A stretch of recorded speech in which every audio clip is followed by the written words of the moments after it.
are a bunch of wild and crazy Cleveland Browns fans who bring you all the latest in Browns news. Tune in now.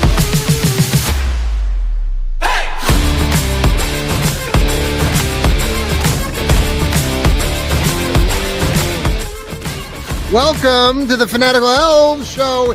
It's a duet tonight. It's Steve Gill and Johnny Cleveland leading the charge here on a Wednesday night special evening show. We usually are on Thursdays, but the Brownies play the Squealers tomorrow night, Thursday, on Amazon Prime. Steve and I have been reminiscing the last few minutes about past Browns games and Browns history on Thursday night. Steve, what have you heard about Thursday night football for the Brownies? Well, overall they're 11-11, but I could have sworn I heard somebody say that under Stefanski they are 8-0.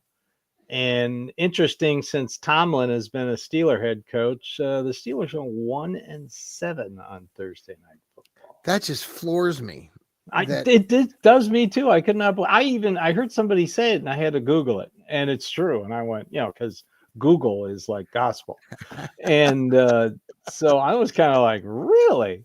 Well, let's make him 1-8. How about that? That would be great. The fact that he is a 500 or better coach, and he's 1-8 on Thursday. That's just 1-7. 1-7 is really, really interesting. That's astonishing. I don't know why that is. Doesn't coach well, and maybe I know he's the best coach in the AFC North. He proved it again Sunday by beating the Ravens and not scoring a touchdown. What do you think about this? Do you think that maybe he doesn't he's a good coach, and maybe he just sees these Thursday games for what they are? The NFL is making gobs of money on this, obviously, but he probably sees these as not as important. And I'm sure he's, doing everything he's supposed to do as a coach, but in the end, probably most of those losses didn't amount to a hill of beans. And thus, the record. Anyway, I was also talking to Steve about Myles Garrett. Myles is going to be playing probably in this game. He did practice, but we were reminiscing back in what was that, 2018, 2019 with the 2019, I think is the game. 2019. It was 2019. Yeah, I was at that game. I had season tickets, but I left before the big helmet play with Myles. It's amazing, like Steve said, though. No audio from that game. None. How'd that happen? Back then the Browns were doing the Building the Browns show, and NFL films always wires and mics up somebody. And they have those giant things on the sidelines that pick up all the noise. Exactly. And nothing. I wonder what Mason Rudolph said. Now, Hard Knocks is going to be here, right? They've started. They're already in Berea. They started filming this week. So they are at each of the team's facilities already filming. I'm anxious to see how they portray the Browns on this. I don't think you'll see much of them.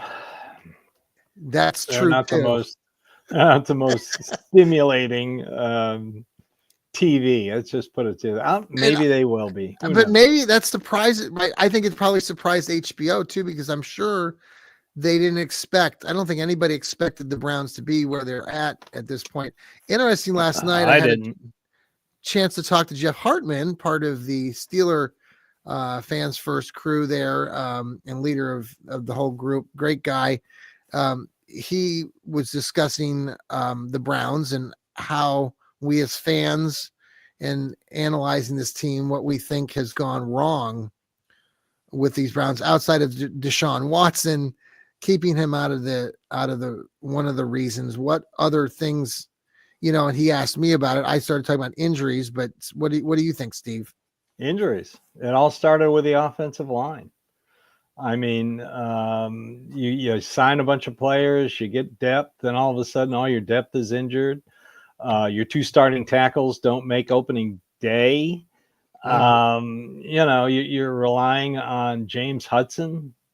Yes. I hope to God this is the last we see of James Hudson. I really do. I'm sorry. I've never been a fan.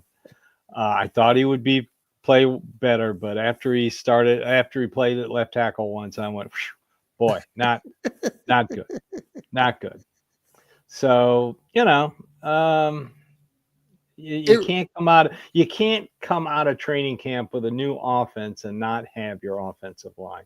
And let's face facts. Posick has not played up to his contract. Batonio looks like he should probably retire after this season. I mean, the only breath of fresh air has been Jack Conklin since his return. I yes. mean, he's playing great. He played great against the Saints. I mean, Well, and then and just there's the and the age. quarterback situation. Let's face facts. I mean, if James Jackson, I saw Jack Duffin did a interesting little tweet projecting if a quarterback like Jameis Winston had started from day one, the Browns would have broken the passing record by Peyton Manning in 2013, and they would have had 3 1,000-yard receivers, and Njoku would have had almost 990-yard receivers. By now, yes. Yeah, by now. Well, projected over a 17-game season. Yeah. So, I don't go back let me and look let at me ask you this. things The other question that came up. ferment over past mistakes. My makeup is fix it and move on. Yeah.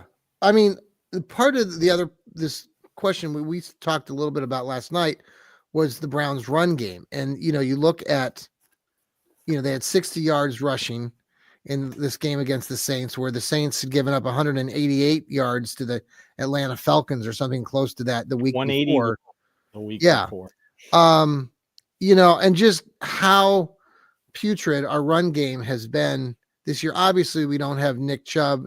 I mean, we just got him back, but I mean, that was really where, I mean, Jeff Hartman talked a lot about how it was always a staple of the Browns. Like, you always had an established run game. You were in the top 5 in run offense, and you're nowhere close to that. Well, if you look what went wrong in the Saint game. Going into the fourth quarter, it was 14-14. Yeah. All right. And that's despite the fact that the special teams were horrendous up to that point. Yeah. I mean, they have just gotten worse with every game. That's why I don't think Bubba Ventrone survives after this season's over.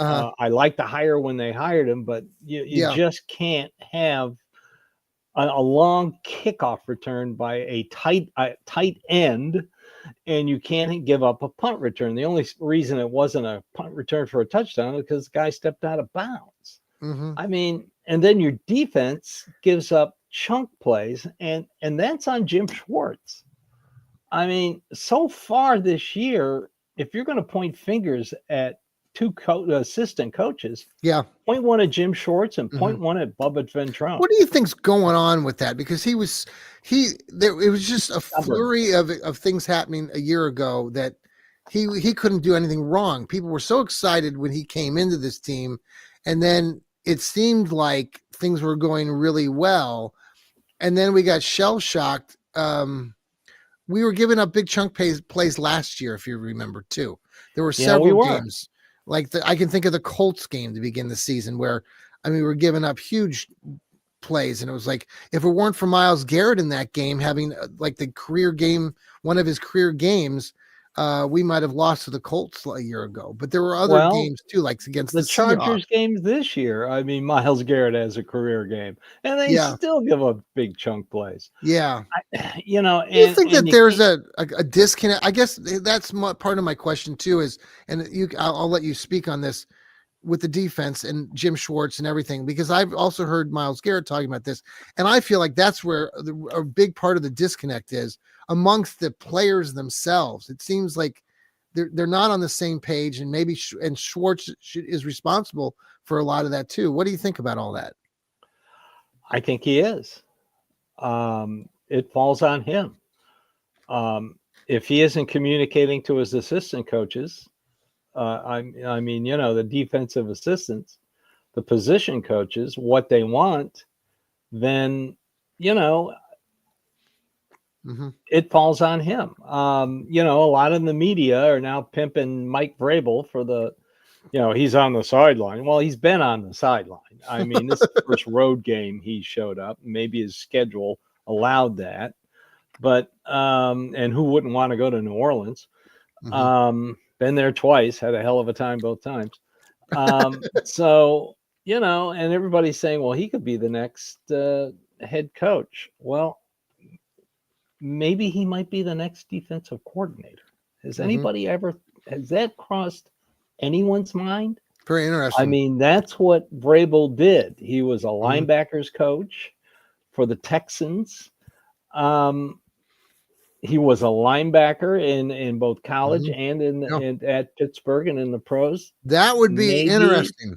Maybe they're going to can Jim Schwartz or tell Jim Schwartz to retire and promote Mike Vrabel. I'm just throwing that out as an alternative to all these. Well, Vrabel is going to take over for Stefanski. Yeah, I want to see. Bubba Ventrone's got to go. The offensive line coach, Andy Dickinson. I know Bill Callahan was in his corner and told the Browns that this is the guy you need to hire. But that it didn't work out in the beginning. It's starting to work out now. Yeah. I mean, the offensive line is playing better. Yeah. But you got to look at Jim Schwartz. I mean, that defense that's making colossal mistakes again. Well, he hasn't. If you look at Jim Schwartz's career, and it's been a while, I haven't looked at the specific stats in the last day or two. But if you look at his records, and when he was the Detroit Lions coach for a while, correct? Got him into the playoffs. Yeah, I mean, he's had some good moments, but he's also won a ring with the Eagles. But he's also had some down moments, but I really do believe that a year ago that he got these guys into believing and trust and trying to work with one another. But when I listen to people like Myles Garrett talking about, miscommunication still, and you'll have to ask these guys or this, I don't know. I just feel like there's got to be something going on. And then, I was going to ask you about Amari Cooper too. And I want to just throw this in with the whole thing, because Amari we talked about this a little bit, but touched on, or maybe I talked to Lou about it. Amari's talked about feeling good about winning and stuff, but he also talked about the players, obviously they're in Buffalo. So there's not a lot to do in Buffalo, but how the players are kind of connected, and they do a lot of things, and they hang out with one another. And he when he said it, he sounded like in previous teams, and maybe he's referring to the Browns or maybe other teams that he's played for, like the Cowboys, that there wasn't, or the Raiders, there wasn't that connect. So I guess I wanted your take on that, because I get the sense like these guys, they're playing, they're coming, they're doing their job, but you don't get this feeling like they're all in.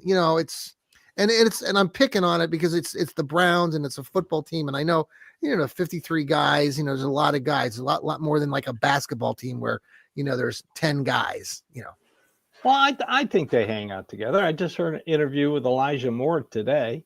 Okay. On the radio, and he's still on his rookie contract last year, and he'd love to stay in Cleveland. That's cool. I didn't realize he's on his teammates. He loves the wide receiver room. So, I was really interested to hear what he said after I saw what Amari Cooper said. But he's happy. He wants to stay in Cleveland, and he doesn't care who his quarterback is, as long as he's, It was a nice touchdown catch that he had in that game. It was a very nice touchdown catch. Yeah, I mean, I love what Jerry Jeudy did after he caught that ball too. That's what you can get from a guy, Jerry Jeudy. Yeah, unfortunately, I did not play him on my fantasy league team, and thus I lost. By the way, I want to give a shout out to my fantasy league buddies over at our school. I'm supposed to give a shout out to, let's see here, Tyler, Kellen, Carrie, Capcar, Troy. Who else am I missing out? Jim. Hey, shout out to those guys. Thank you for letting me lose every week in our fantasy league. No, is that what they do? They let you lose? Yeah, actually, I got on a win streak and I won like 4 in a row, and then I've lost. But okay, So you listened to Elijah Moore, and Yeah. I did not realize that he was on a rookie contract. This is something I Yeah, forgot he about. was second round pick of the Jets, so he's still on his rookie contract. Have we heard I anything mean, about the only guy getting paid a lot of money in the wide receiver room is Judy, and they reworked his deal this year, and next year he'll make 17, which is okay. very reasonable for a number 1 or number 2 wide receiver. So David Bell, is he where's David Bell these days? he was cut with an injury designation. Okay. San Juan Creel, he came on before. He's was on our show Monday night and said the same thing. San Juan, you really don't want these guys around, I see. Well, must love dysfunction. But thank you for listening. They're not going to fire. They're not going to fire any of them. I hate to disappoint you, Sam Juan, but they're not going to fire any. So if they go into this game tomorrow night, and they 4.5 point underdogs, 4.5 point under. That's interesting because usually the home teams, a 3-point fit. So basically, they're giving the Steelers a touchdown, right? I mean, they're if they can score one. That's true. Yes, they have a hell of a kicker, though. You got to give it up for that kid. Let's see how. Now, what happens tomorrow night with Dustin Hopkins if he gets opportunity? Are they going to put him on the field? Dealing with some kind of leg issue, and that's been the problem. But really, if he is, you got to kick around the practice squad, put him on an IR. But apparently, they have faith in him. All right. So, what if this team gets? What if the Browns go in and they score no points, or they score very few again, because they haven't scored over 20 points but one time this season, and it's like, let's say the final score is like 35-6. I mean, are we all? Is the coaching staff all safe still? I think so. You think so? Okay. Yeah. Okay. I don't know. I think something has to happen if they lose that badly after the fans think something. I know. Happen. Yeah, I know. I was told today internally, everything is different than what the fans see. So that's all I'm going to say. This is your secret weapon. You're bringing out your. Well, I can't say who, and I just can't quote exactly, but let's just say that internal discussions are not there. Well, and I would think this person thinks that they won't be there. Okay. I think Jimmy is finally realizing he has to have consistency. Well, going and forward, like Sam and I both said last Thursday night, if the same thing happens next year, all bets are off. Mm-hmm. Sure, and maybe right. The long-term project here is the Brook Park Dome Stadium in 2029. No, the long-term project is getting rid of Deshaun Watson. Okay. Well, do you really think a new GM, and there aren't that many really, really good ones out there, can come in and accomplish that task without completely destroying this team? I don't. Yeah. And then that would require you to trust Jimmy Haslam and Paul DePodesta to pick the next GM. Do you really want that to happen? But you think I got copyright infringement. I know I got had the Cavs game on there. I won't call any lawyers if you don't. No, it's well, the Cavs, just speaking, we're going to pause here. Let's do a quick commercial break. We are the Fanatical Elfz Show, special Wednesday night edition, because we got a game in town tomorrow, Thursday, against the Pittsburgh Steelers. We'll be right back.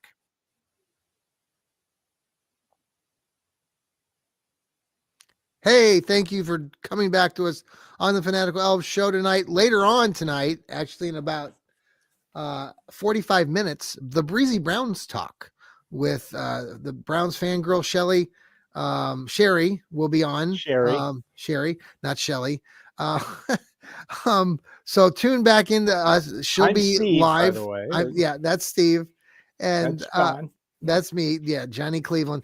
Man, I was the Cavs game last night. I don't want to talk a lot about the Cavs, but the Cavs had a 15-game win streak. They got snapped last night in Boston, those damn Celtics. And I made some, and I'm trying really hard to stay off of social media because it's a bad place. The X's and all that Twitter. I know you guys are watching us on the X, but it can be a bad place sometimes. A lot of negativity. Anywho, I caught wind of that when I said that the Boston Celtics were a bunch of losers. And I had some cranky Boston fan. I think it was a female commentator who she was really going off on calling me Johnny Cleveland and calling me Johnny Suckin. I was just like, dude, like I was a little, it was a little over the top. So I've promised my wife that I will stay off of social media and not get myself into those messes. You can go on social media, John. You just don't have to comment. That's true. You don't see me comment. No, you don't, Steve. And usually when you do, you're positive and you're. And I usually use a GIF. So that way, you can. Now, do you have like a favorite? Do you have a favorite GIF? Do you have a favorite GIF? Yes. Yes. I can't remember the name of the TV show, but it was a great TV show. And it took place in a spaceship. A lot of people will know. I think it ran for 2 seasons. But it's the captain of the ship, and he's going. And then he kind of goes, that's my favorite one. I like the one with the kid. Stupid. I'll just go like that. Well, the guy from Major League, the movie, the commentator, the color guy, the color commentator. Harry Doyle. Harry Doyle. That one where he's pumping his fists is a good one that we like to use a lot. Yeah, with the Guardians win. Yeah. And then there's the one with the little kid. There's a kid out in the audience, and he's pumping his fist. Yeah, like that, So I like that one too. Oh, thanks the kid for tuning with a hat in. That says respect, and he tips his hat. That's a good one. I like that's that a one. Good. Oh yeah. So there's a lot of good out there. Good. Well, I think somebody in the Cleveland media made a derogatory joke towards DeJuan Jones and his weight, and the gentleman is very heavy, and DeJuan Jones said, well, I may be heavy, but I'll be playing next year or something. It was it was a nice burn by DeJuan Jones. Yes. So I had to do my 70s show burn. I love that one. But anyway. Well, the Cavs too. Speaking of injuries, I mean, the Cavs, good job for them. They got 15-0. They are missing like half their team right now with injuries. Yeah, they're missing mostly their bench. Oh yeah, everybody is gone. By the way, happy birthday to Dean Wade, my buddy Dean. It's his birthday today. Dean. Happy birthday, Dean. Got to talk to Dean a couple weekends ago because I'm friends with his former coach, and just a great guy, great family, great wife. He's got a new baby daughter. The Cavs are just one of you talk about a group of guys that really like playing for one another and working together. I mean, that group and seeing Kenny Atkinson kind of take him over. I'm excited to see what they can do the rest of the year. He's an offensive minded coach, so it doesn't surprise me. I mean, how many times have they scored over 100 points so far this season? They're averaging 121 this year. Last season was like a handful, wasn't it? They were. I went back and I looked. They actually averaged 115 points a year ago. They're up to 121 right now. I know. It was in. I went back, Steve, and I was thinking the same thing. And when I saw it, I was like, oh. And then you start looking at all the other teams, and most teams in the NFL, in the NBA, average like between 110 and 116 or something, But when you get into that upper part, 121, because you're taking 82 games and you're breaking it down. So anyway, it's since we're talking about other Cleveland sports, congratulations to the Guardians manager, Stephen Vogt, manager of the year. It was a no doubter in my brain. Mm-hmm. I mean, rookie manager comes in, takes over for a legend, and boom. Mm-hmm. Gets the team playing well. Now everybody will want him fired next year. Isn't that how it works in Cleveland? You win a manager. I did hear something bad about Stephen Kwan, who I know a lot of people like. He's been. I've heard behind the scenes that the Guardians are interested in bringing him back, but he has thoughts of going back out to California where he grew up, and he wants to get picked up by like a team like the Padres or the Dodgers, and he won't sign a contract here in Cleveland again. So I hope that that's not a true story, but I've heard that. Well, you know what they say, money talks and you know what walks. So we'll see. Well, what do you think is going to happen tomorrow night? What are you looking forward to or expectations? Well, the only way Jim Schwartz's defense works is pressure. Mm-hmm. Last year, yes, they gave up big chunk plays, but more often than not, they were getting to the quarterback or pressuring the quarterback. Mm-hmm. And they had no pressure against the Saints. Carr could just pick them apart. They had no pressure against the Chargers. They're going to have to bring pressure against Russell Wilson. We all saw him last year when he was with Denver. I mean, that quick release, he's never lost to the Browns with Seattle and Denver. He's like 4-0, 3-0, something like that. Okay. So they got to bring pressure, and it's got to come up the middle. I would love to see a Mo Hurst sighting anytime now, Mo. Anytime now. And, bring pressure.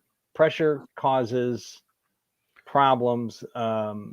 They have done well stopping the run. Luckily, the Steelers don't have anybody like Taysom Hill who can do everything. Yeah. I mean, their offense has gotten better with Russell Wilson because he throws the ball deep, and Pickens makes these weird ass catches all the time. So you put Denzel Ward on Pickens, and another thing, losing JOK has just made this defense below average. Yes. That's how important, how great he was playing. Well, you think about some of these players that we lost: Anthony Walker, Taki, JOK. These guys, the two previous guys. I mean, they left. Well, I'll talk about JOK and Alex Wright.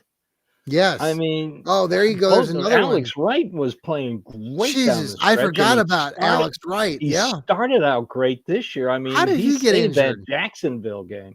How did he get pectoral injury? I think. Yeah, he's out for the year. But those two guys right there, there's bless you. There's two guys that make a hell of a difference. I forgot about Alex Wright, but that is a one that really. I mean, yes. You plug him in next to Tomlinson, and you give up Darius Smith in the trade. Right. Well, I was asked that question the other night by their colleague Jeff Hartman about Pittsburgh. He says, "What you traded Amari Cooper and you traded Zadarius Smith. How did the fans feel about that?" And I told him, and for the most part, you'd agree with this, Steve, that they're both free agents. I mean, they could go elsewhere next year, and that we weren't going to keep. Well, Zadarius Smith had a contract next year. He did have a contract. Okay, but a lot of what the fans don't realize is that a lot of fans overvalue their players of their favorite team. Yep. And the GM of an NFL team plays this delicate dance with agents. Yeah. They did Quentin Jefferson a favor, cutting him. So the agent is appreciative of that. Zadarius Smith obviously wanted to go back to the NFC North, where the Vikings gave up on him. Now he can beat up on the Vikings. That makes him happy. So now Zadarius Smith's agent is very happy. Amari Cooper's agent is very happy. And if they have players that you want to sign when free agency starts in 2025, they'll remember this. It's about relationships. Mm-hmm. You can't bully agents. No. You can't, be a rough, tough guy with agents. My deal, or you take the highway. Well, they've got, 31 other tems that'll go, okay, we'll give you that money. Right. So that's a good point. I'm glad that you remind people that. Don't realize that. But hey, it's $1 billion a year business. Yeah. I hate to shock you. I know it's a sport and a game, but it's also $1 billion a year business. You said last week, you just wanted to see a good game. And that's, last week or on Sunday, we saw it was good for 3 quarters. It was a pretty good game. I sat there, I walked around. Good. Yeah. And then all of a sudden it was just like, ooh. And it's funny because I was talking to somebody else about it afterwards, and it's like, were you yelling and screaming at the TV? And I'm like, no, I've kind of lost all of that type of energy. I think this season has really, for many of us, especially as older fans in the older fan base category, I think we've all seen some of these things happen throughout the years, and kind of coming back to that, it's not a reality that we're not, I don't think, like Steve, I don't think we're going to continue to be bad. I certainly hope that we can get back in the win column. Hopefully we can get a few wins, but it's going to be hard to find any down the line in this season, especially with everything that we've already talked about, injuries and players missing and morale down. Hopefully we can get it turned around. And like you said, if they keep all these guys like Stefanski and Barry and stuff, that maybe that'll, that whole consistency will pan out as we keep moving forward, and we'll have a better year. Because like you said too, I think obviously if this thing repeats itself a year from now, I mean, he won't be here. Oh yeah, all bets are off. Yeah. I mean, he has to, Haslam has to pull the trigger, but looking at the whole situation, it all starts with figuring out how to get rid of Deshaun Watson. Mm-hmm. And I would rather have Andrew Berry doing that than anybody else.